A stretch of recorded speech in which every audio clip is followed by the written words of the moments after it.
केंद्रात मंत्री झालेले आहेत, मराठा समाजाचे नेते, आमदार आहेत, खासदार आहेत, जे शिकलेले आहेत, ज्यांना हे समजतं, त्यांच्याकडून मला उत्तरांची अपेक्षा आहे.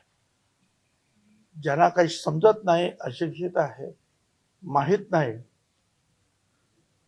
त्यांच्याकडून मला ह्या उत्तराची अपेक्षा नाही. मी अशिक्षित आहे काय आहे, तू तर रडकुंडीला आला ना. तू तर मेटाकुटीला आलाय पा. मी अशिक्षित असून तुला एवढा खोटा ठोकलाय, तर आमचे सुशिक्षित बोलायला लागले तू काय होईल याचा विचार कर मग. आणि त्याला चांगला माहिती मी सुशिक्षित आहे का अशिक्षित आहे, त्याला चांगला माहिती. चांगलं म्हणजे तो पण हुशार आहे, त्याला चांगला माहिती. पोरग हाय पण किती डोकेबाज आहे हे त्यालाही चांगला माहिती.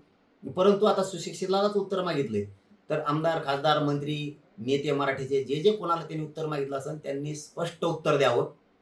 10% एसी-बीसी आरक्षण आम्हाला पाहिजे, पण 50%च्या आत ओबीसी आरक्षणात पाहिजे. हे उत्तर त्याला सगळ्यांनी द्यावं. कारण आपण 10% मागास सिद्ध झालेले, मागास सिद्ध झालेली जात म्हणजे एसी-बीसी आरक्षण हे 50%च्या आत घ्यावं लागतं. पण त्यांनी मराठ्याला धोका दिला आणि ते 50%च्या वर घेतलं. 50%च्या वर दिलेलं एसी-बीसीचं 10% आरक्षण टिकणार नाहीये. आणि ते गेलं की पोरांना पुन्हा त्यांचे इतके हाल होणार आहेत की ते नोकऱ्यातून बाहेर पडणार, शिक्षणातून बाहेर पडणार आहेत. म्हणून त्याला हे सरळ सरळ उत्तर देऊन टाका. मराठ्यांची जात